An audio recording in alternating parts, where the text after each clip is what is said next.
आप सभी माता भाई बहनों को जय श्री राधे, जय श्री कृष्ण। इस वीडियो में हम नरक चतुर्दशी का सिद्ध स्नान करेंगे, सिद्धियां प्राप्त करेंगे, साथ में नरक चतुर्दशी की वैदिक और सरल पूजा करेंगे और दीपदान करेंगे। तो देर ना करते हुए सीधे चलते हैं पंचांग की ओर कि नरक चतुर्दशी कब से कब तक की है। अब की बार नरक चतुर्दशी 30 अक्टूबर 2024 को दोपहर 1:15 पे प्रारंभ हो रही है, जो समापन होगी 31 अक्टूबर यानी कि अगले दिन दोपहर 3:52 पे। देखो, ध्यान देने वाली बात यह है कि यदि हमें रात्रि पूजन करना है, दीपदान करना है, सिद्धि प्राप्ति करनी है, तो हमें 30 तारीख को ही पूजन करना होगा। और यदि हमें सिद्ध स्नान करना है, पितृ पूजन करना है, ब्राह्मण भोज करवाना है, तो हमें 31 तारीख को करना होगा। अब इसका शुभ मुहूर्त क्या है? 30 अक्टूबर का जो रात्रि की पूजा का शुभ मुहूर्त है वह रात में 7:13 से रात्रि में 12:05 तक रहेगा। अब चलते हैं अगले दिन यानी कि 31 अक्टूबर को, जो ब्रह्म मुहूर्त में स्नान के बाद में पितृ पूजा का मुहूर्त है वह सुबह 6:34 से सुबह 7:56 तक का रहेगा। इसके बाद में ब्राह्मण पूजन और ब्राह्मण भोज का जो समय है वह सुबह 10:42 से दोपहर 1:27 तक रहेगा। अब हम सीधे चलते हैं पूजा विधि की ओर। इससे पहले हम पूजन सामग्री एकत्रित करते हैं। आप सभी यह सामग्री लिख लीजिए। सबसे पहले हमें चाहिए एक चौकी, लाल या पीला सूती कपड़ा, लक्ष्मी नारायण भगवान, शिव परिवार, हनुमान जी, काली माता और ललिता माता, इनकी प्रतिमा या फोटो चाहिए। चंदन, रोली, मूली, चावल और दुर्वा यानी कि घास चाहिए। फल में हमें केला, अनार और प्रसाद में हमें देसी खांड के लड्डू चाहिए। साथ में काले तिल के लड्डू चाहिए, देसी खांड वाले। पुष्प में हमें मोगरा, शंख पुष्पी, गुड़हल और गुलाब के पुष्प चाहिए। 4 चुन्नी चाहिए। साथ में हमें मुल्तानी माटी, ग्वारपाठा यानी कि एलोवेरा, नीम, आंवला और एक हमें मिट्टी का बर्तन चाहिए, जैसे हम नवरात्रि में लाते हैं ना जौ बोने के लिए, वैसा बर्तन चाहिए। साथ में 14 छोटे दीपक और एक बड़ा दीपक और तिल का तेल चाहिए। अब हम सीधे चलते हैं पूजा विधि की ओर। हमें पूजा कैसे करनी है? देखिए, सबसे पहले आपको चौकी बिछानी है। चौकी के ऊपर सुंदर वस्त्र बिछाना है। फिर उसके ऊपर सभी प्रतिमाएं स्थापित करनी है। फिर इसके बाद में अपने लिए आसन बिछाना है, बैठ जाना है। उल्टे हाथ में जल लेकर के पहले खुद को पवित्र करना है, खुद के ऊपर छिड़कना है। फिर सभी देवियों को और सभी देवताओं को प्रणाम करना है। श्री गणेश भगवान को प्रणाम, नारायण भगवान को प्रणाम, शिव भगवान को प्रणाम और ललिता माता को प्रणाम, हनुमान जी को प्रणाम, लक्ष्मी जी को प्रणाम, सभी देवियों को प्रणाम। इसके बाद में क्या करना है? सबसे पहले स्नान करवाना है। सभी को स्नान करवाएंगे थोड़ा जल छिड़क करके। फिर इसके बाद में एक सूखा वस्त्र लेकर के सभी प्रतिमाएं पहुंचेंगे। फिर इसके बाद में वस्त्र अर्पित करेंगे। मोली लेंगे, हाथ में लपेटेंगे, उस कलावे को तोड़ेंगे और सभी को वस्त्र अर्पित करेंगे।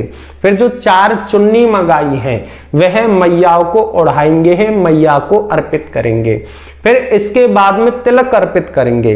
अब ध्यान देने वाली बात यह है कि भगवान नारायण को, भगवान शिव को और श्री हनुमान जी महाराज को चंदन अर्पित करेंगे। बाकी सभी देवियों को क्या करेंगे? तिलक अर्पित करेंगे यानी कि रोली अर्पित करेंगे। फिर इसके बाद में अक्षत अर्पित करेंगे। अक्षत के बाद में पुष्प अर्पित करेंगे। पुष्प में भी ध्यान देना, श्री नारायण भगवान को हम शंख पुष्पी अर्पित करेंगे। श्री शिव भगवान को हम मोगरा अर्पित करेंगे। बाकी सभी भगवानों को, सभी देवियों को हम गुड़हल का फूल अर्पित करेंगे। लेकिन लक्ष्मी माता को और काली मैया को हम गुलाब का फूल अर्पित करेंगे, साथ में गुड़हल का भी करेंगे।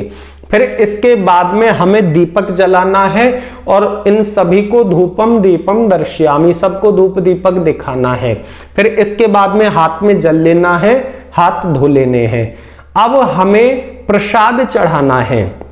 सभी देवी देवताओं के लिए देसी खांड का लड्डू और काली माता के लिए काले तिल का लड्डू हम अर्पित करेंगे। फिर इसके बाद में जल लेंगे और हाथ धो लेंगे। फिर इसके बाद में फल अर्पित करना है। ध्यान रहे, शिव शंकर भगवान को, नारायण भगवान को और श्री हनुमान जी को हम केला अर्पित करेंगे। बाकी सभी देवी देवताओं को हम अनार अर्पित करेंगे, लेकिन हनुमान जी को भी एक अनार अलग से अर्पित करना है। फिर इसके बाद में क्या करना है, हाथ में जल लेना है, हाथ धो लेने हैं। अब हाथ में पुष्प लेकर के प्रार्थना करनी है कि हे प्रभु, हे मैयाओं, हे देवियों, आपके नाना प्रकार के रूप हैं, मैं इन्हें नहीं जानता और ना माता मैं अपनी बुद्धि से इनको समझ सकता हूं। आप ही कृपा करो तो आपके रूप समझ में आते हैं। मैया आपके चरणों में बारंबार प्रणाम है, सदैव अपनी कृपा बनाए रखना। इतना कह करके वह पुष्प इन सभी के चरणों में अर्पित कर देने हैं। अब हमें बलि चढ़ानी है। बलि कैसे चढ़ाएंगे, अनार लेंगे और एक चाकू लेंगे, काली माता का नाम लेके ओम ऐम ह्रीं क्लीं चामुंडा ये विच्चे ऐसे कह के बलि हम चढ़ा देंगे। बलि चढ़ाने के बाद में उस अनार का क्या करेंगे, कहीं भी जाकर के जमीन पे गाड़ देंगे। अब इसके बाद में फिर से हाथ धोने हैं। हाथ धोने के बाद में क्या करना है, जो 14 दीपक हैं वह प्रज्वलित करने हैं। दीपक की जो चोंच है यानी कि जो शिखा चोटी है वह पूर्व दिशा में होनी चाहिए। यह मेरी पूर्व दिशा है इसलिए उंगली इधर करी है, आपकी जिधर हो आप उधर करना। तो पूर्व दिशा की ओर 14 दीपक और एक बड़ा दीपक जलाना है यम देवता के लिए। ध्यान रखना, उस बड़े दीपक में थोड़े से काले तिल डाल देना। अब इसके बाद में क्या करना है, जो 14 दीपक हैं उनका विभाजन करना है। विभाजन कैसे करेंगे, 2 दीपक हम अपने मंदिर में रखेंगे, 2 दीपक हम रसोई में रखेंगे, 2 दीपक स्नान घर है जहां पे पानी का स्थान है वहां रखेंगे, 2 दीपक तुलसी जी के पास में रखेंगे, 2 दीपक मुख्य द्वार पे रखेंगे, 2 दीपक ब्रह्म कोण यानी कि जो घर का बीच है बिल्कुल बीचों बीच में सेंटर है वहां पे रखेंगे, 2 दीपक हम छत पे रखेंगे और एक जो दीपक है यम देवता का वह हम दक्षिण दिशा में रखेंगे, उसकी चोंच दक्षिण दिशा में होनी चाहिए। कुल मिला के यम देवता से भगवान की भक्ति मांगनी है और अंत समय में प्रभु का ध्यान मांगना है। इस प्रकार से यम देवता को प्रणाम करेंगे। अब इसके बाद में इन सभी की आरती करनी है। आरती के बाद में क्या करेंगे, हल्की सी घास लेकर के गणेश भगवान पे अर्पित करेंगे और ललिता मैया पे अर्पित करेंगे और इनसे प्रार्थना करेंगे कि हे प्रभु सदैव हमारी बुद्धि पे विराजमान रहना और सही कार्यों में हमारी बुद्धि लगाए रखना। हे ललिता माता सदैव हमारे चित्त पे विराजमान रहना और हमारी बुरी संगत से, बुरी आदतों से हमेशा रक्षा करती रहना। इस प्रकार से प्रणाम करना है। फिर इसके बाद में जो मिट्टी का बर्तन था ना उसमें हम क्या डालेंगे, मुल्तानी मिट्टी डालेंगे, ग्वार पाठा यानी कि एलोवेरा डालेंगे, नीम के कुछ पत्ते डालेंगे और आंवला डालेंगे। यह सभी सामग्री पीस करके डालनी है, मुल्तानी माटी पीसना नहीं, उसे भिगोना। अब ये हम सारी सामग्री एक साथ भिगो देंगे। फिर इसके बाद में रात्रि में आपको सिद्धि प्राप्ति करनी है। सिद्धि प्राप्ति के लिए ध्यान रखना आपका आसन ठीक होना चाहिए। जितासनो जित श्वासो जित संगो जितेंद्रिया। आपकी इंद्रियां एकाग्रचित होनी चाहिए, भटकाव नहीं होना चाहिए कहीं पर भी। मैं आपको कुछ सिद्ध श्लोक और सिद्ध मंत्र बता रहा हूं जो बहुत ही जल्दी आज की रात्रि में सिद्ध हो जाते हैं। सबसे पहला श्लोक है तीनों प्रकार के तापों का विनाश करने वाला और भगवान की शरणागति दिलाने वाला श्रीमद् भागवत महापुराण का पहला श्लोक। सच्चिदानंद रूपाय विश्वोत्पत्त्यादि हेतवे तापत्रय विनाशाय श्री कृष्णाय वयं नुमः। इस श्लोक का जाप करना है रात्रि भर। दूसरा श्लोक है भगवान की गर्भतंत्र शक्ति यानी कि क्लीम शक्ति, ब्रह्मांड की शक्ति को प्राप्त करना और श्री भगवान के हिसाब से चलना, यानी कि आपकी यह शक्ति हमेशा रक्षा करेगी। यह क्या मंत्र है? ओम क्लीं कृष्णाय गोविंदाय गोपीजन वल्लभाय स्वाहा। अब तीसरा मंत्र है भगवान शिव शंकर का। यह मंत्र कोई भी विपत्ति हो, ऐसी कोई विपत्ति नहीं जो इसके सामने टिकी हो, यह मंत्र आप सिद्ध कर लोगे, शिव की विशेष कृपा हो जाएगी। यह मंत्र इस प्रकार है। ओम अघोरेभ्यो अथ घोरेभ्यो घोर घोर तरेभ्यः सर्वेभ्यः सर्व सर्वेभ्यो नमस्ते अस्तो रुद्र रूपेभ्यः। इस प्रकार से ध्यान रखना, आपको एक ही श्लोक या एक ही मंत्र की सिद्धि करनी है, भटकना मत। एक साधे सब सधे, सब साधे सब जाए। अब एक मंत्र है हनुमान जी का। यदि यह आपने सिद्ध कर लिया तो कहने क्या, चारों युगों में आपकी रक्षा करेगा, यानी प्राणांत के बाद में भी आपकी रक्षा करेगा। क्या है यह मंत्र? ओम हनुमते रुद्रात्मकाय हुन फट। इस प्रकार से यह मंत्र जपना है। अब एक और मंत्र है, वह काली सिद्धि का मंत्र है, क्योंकि काली माता की विशेष पूजा होती है इस रात्रि में। उसके लिए आपको या तो ये मंत्र निकाल लेना, नहीं तो देखो ये दुर्गा सप्तशती है मेरे पास में, इसमें ये श्लोक है या मंत्र कह लो इसे, सिद्ध कुंज का स्तोत्र का। ओम ऐं ह्रीं क्लीं चामुंडाय विच्चे ओम ग्लौं हूं क्लीं जूं सः ज्वालय ज्वालय ज्वल ज्वल प्रज्वल प्रज्वल ऐं ह्रीं क्लीं चामुंडाय विच्चे ज्वल हम सं लं क्षं फट स्वाहा। इस प्रकार से ये मंत्र है।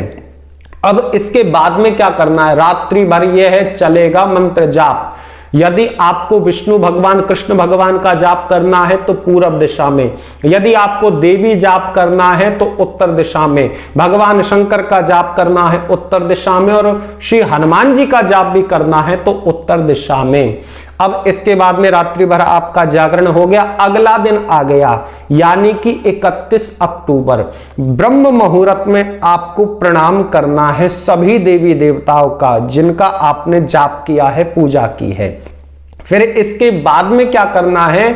जो हमने मिट्टी के बर्तन में लेपन भिगोया था वह लेना है और अपने पूरे शरीर पे लगाना है, और पूरे शरीर पे लगा करके मालिश करनी है, और मालिश करके इसे 20 मिनट तक छोड़ना है। और 20 मिनट तक जो आपने रात्रि में सिद्धि के जाप किए हैं, चाहे कोई भी मंत्र आपने जपाओ, कोई भी श्लोक, उसी का जाप 20 मिनट तक करना है खड़े होकर के।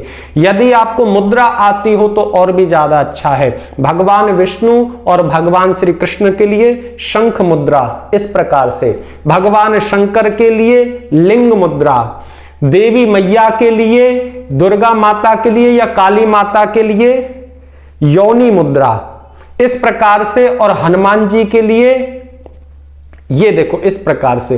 यानी कुल मिला के मुद्रा भी ना आए आपको तो कोई जरूरी नहीं है, लेकिन इसका जाप 20 मिनट तक आपको करना है। 20 मिनट के बाद में स्नान करना है। स्नान में आपको यही मंत्र बोलना है जो आपने रात्रि भर जपे। पूरब, जैसे आपने जाप किया कृष्ण और विष्णु भगवान का, पूरब दिशा में मुख करके स्नान करना है। मैया का जाप, हनुमान जी का जाप और शिव शंकर जी का जाप किया है तो उत्तर दिशा में मुख करके जाप करना है। फिर इसके बाद में दीपदान करने हैं जैसे रात को करे थे, यानी कि 14 दीपक जलाने हैं, एक बड़ा दीपक जलाना है। ये अंधेरे में ही कार्य होना चाहिए। 14 दीपक के विभाजन मैंने आपको बता दिया है। 2 मंदिर में रखेंगे, 2 रसोई घर में रखेंगे, 2 स्नान घर में रखेंगे, 2 तुलसी के पास, 2 मुख्य द्वार पे, 2 ब्रह्म कोण में यानी कि घर के बिल्कुल बीचों बीच में, 2 छत पे रखेंगे और एक दीपक जिसकी चोंच दक्षिण दिशा में रहेगी, यमराज जी को यह अर्पित करके उनको प्रणाम करना है। फिर इसके बाद में पितृ पूजन करना है। पितृ पूजन के लिए आप ब्राह्मण भी बुला सकते हैं। यदि आप ब्राह्मण नहीं बुलाना चाहते हैं, स्वयं करना चाहते हैं, तो कुछ मत करिए, दूध लीजिए, तिल लीजिए और जौ लीजिए, हाथ में इस प्रकार से लेकर के अपने समस्त पितरों का नाम लेकर के, गोत्र बोल करके, अपना नाम लेकर के, गोत्र बोल करके और उनके चरणों में समर्पित करना है कि हे पितृ देवताओं, मुझे कुछ भी नहीं आता, जैसा भी है जो भी है आप इसे स्वीकार करें। वह तर्पण पौधे में देना है, ध्यान रखना कहीं आप नाली इत्यादि में बहा दो, तो वह पौधे में देकर के तर्पण, दूध, जौ और तिल, इसका तर्पण देकर के पितृ देवता को प्रणाम करना है। फिर इसके बाद में ब्रह्म भोज करवाना है, यानी कि सुंदर पकवान बनाने हैं और ब्राह्मण को बुलाना है, सुंदर भोजन करवाना। ब्राह्मण जब भोजन करे तो दक्षिण दिशा में उसका मुख होना चाहिए, इस बात का आप ध्यान रखना, और परोसते समय आपका मुख उत्तर दिशा में होना चाहिए। इस प्रकार से ब्राह्मणों को दक्षिणा देनी है और बहुत ही छोटी सी विधि, सरल विधि मैंने आपको बताई, आपको समझ में आ गई होगी। जिस प्रकार से दीपावली की रात का महत्व है, उसी प्रकार से नरक चतुर्दशी का भी महत्व है। आप इसको जरूर करिए और दीपावली से भी कहीं गुना ज्यादा इसका फल बताया गया है, क्योंकि सिद्धि चतुर्दशी से ही स्टार्ट हो जाती है और दीपावली की रात तक चलती है। आप सभी को नरक चतुर्दशी की हार्दिक शुभकामनाएं। जय श्री राधे, जय श्री कृष्ण।